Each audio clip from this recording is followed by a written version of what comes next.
Hi YouTube, welcome back to my channel. Today's video is about color balance. I'm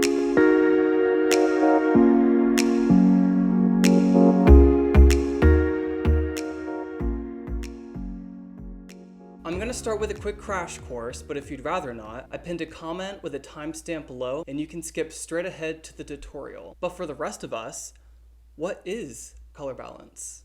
First of all, this video is to give you the tools so that you can modify color to your own creative end, not so much my personal editing style, but if you'd like to see a video about that, you can leave a comment below.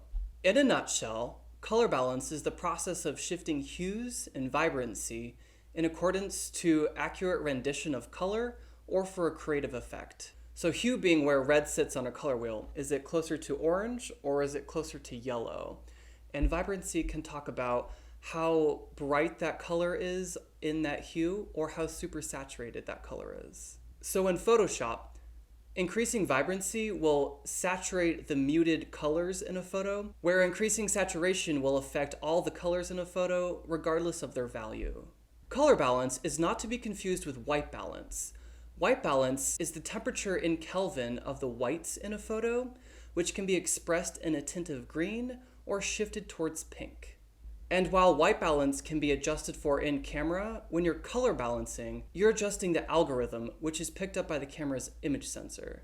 Color balancing adjusts for the inconsistencies between the image sensor and the ambient light in a room, the color profile of the printer you're printing on, the color calibration of the computer monitor you're working on. You're also adjusting for your creative vision for the photograph compared to how the camera captured it. So in today's video, I'll show you where these tools are in Photoshop and what they might offer your creative vision. Let's get started. Okay guys, welcome back to my Photoshop studio. The first image we're working with is a piece of scanned film I shot when I was in Georgia. And it looks pretty decent, but right off the bat, I can see that I'm not interested in this red right here. I think we can do a little bit more with the sky. And I think that this white down here on this building looks a little muddy. So let me just show you where these tools are first. So we can go to color balance in our color balance endeavor, but I would say that this is really only reserved for really dramatically terrible whack color. And it's because it just really does gigantic shifts in color that are honestly just a little bit too heavy-handed for me. Now I will say that when I first started out color balancing, I used this religiously until I had a very nice girl in one of my classes let me know that she could tell I was using this and I should really use something called selective color. In comparison to being heavy-handed with the color balance tool, selective color is like using a fine-tooth comb. And it just has so much more specificity, and honestly, you can get any result you want. Any color is achievable in any photograph you ever take because of selective color. And then the last color adjustment tool that I would recommend is hue saturation. Now I will say that just like selective color, hue saturation is kind of like a fine-tooth comb. I would also add that it has a couple added qualities that you can adjust color-wise. So if you find the hue to the red, for example, that you're looking for, but it's a bit light, you can increase the saturation. And if doing so caused the shadows to get too extreme, you can make it lighter. Now, I'm not going to take this photo all the way through. This video is more about giving you the tools you need to go about your own creative process. So if I was going about this, I don't think that I would use color balance to color balance it, but I would go for selective color. Let's start with blues. So the sky has this almost lavender, very pale blue, cornflower blue color to it. And let's say that I really wanted a West Coast sort of feel to the sky. And you'll know what I mean in just a second or two. So you can crank the cyan up over here. You can increase the yellow. And let's just see what this looks like. So this was our blue before. Now, it did not look that terrible to begin with, but just moving around a little bit of the color frequencies and suddenly This color is not only appealing, but it's also a hell of a lot more accurate to what color the sky looks like because of the low light in Savannah. I'll go into more detail with hue saturation and the color balance tool using the next photo. Okay guys, here is the second photo. This model is Jessie Scott. I photographed her on Tybee Island, again when I was in Savannah. Now, right off the bat, this photo looks overly romantic. Some would even say it's evocative of Nicholas Sparks, and that's perfect for the purposes of this video. So let's take it in a completely different direction. So where this is very warm and honestly just a little too romantic, let's take it in an editorial direction. So let's try to make this photograph less about the story going on here and more about the model's shirt or hair. Let's try to sell that story instead of this Nicholas Sparks book cover. So same as before, we have hue saturation, we have color balance, and we have selective color over here. Now this is a photo that I might use color balance for just because it is just overly magenta, and that is one of my biggest pet peeves. I obviously shot this on Kodak film because it brings everything red, where Fuji goes green, blue.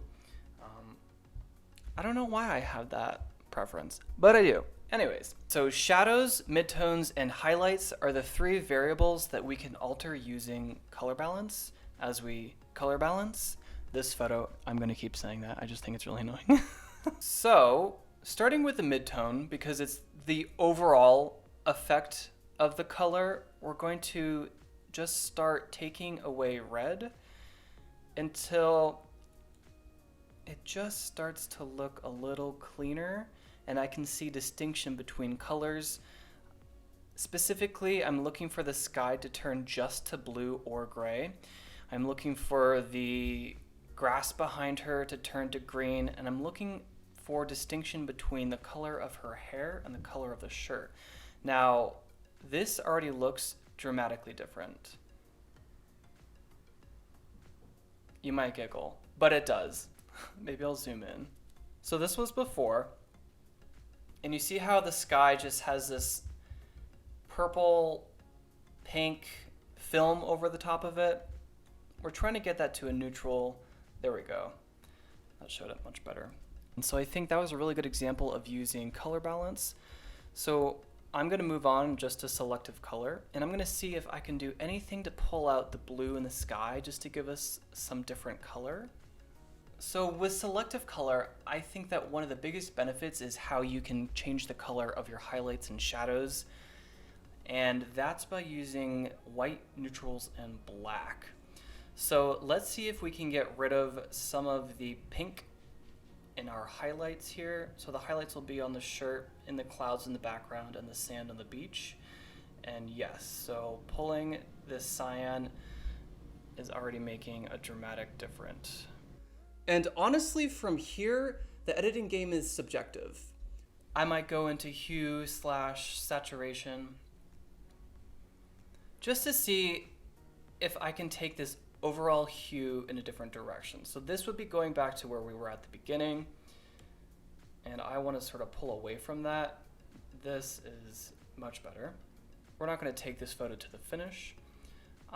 Vibrance would be one last adjustment I might add. And I will tell you a little trick here that I do. I like to boost vibrance in combination with decreasing the saturation. I like to do this because I get better distinction between colors, and that would be the final ticket. So now we can see that her hair and her skin, especially around her hand right here, are different colors, and so that would be a very successful edit. This is what we were dealing with from the beginning. Now honestly, it really didn't seem that pink to start off. Now here is the after. This looks a lot more editorial. It looks a lot more fashion. It looks more believable. It looks more real life. And that honestly is the perfect combination of what you should be after with color balance. We're trying to bring back what was actually there as far as color and light goes. Or it could be used to change a story like we did here. Okay guys, that's all I have for today's video. If you liked it, make sure to drop me a like. It really goes a long way. If you want to see more videos like this in the future, press subscribe. And if you stayed around until the end of the video, you can comment goldfish in the comment section below. And I'll see you guys next time. Thank you, bye.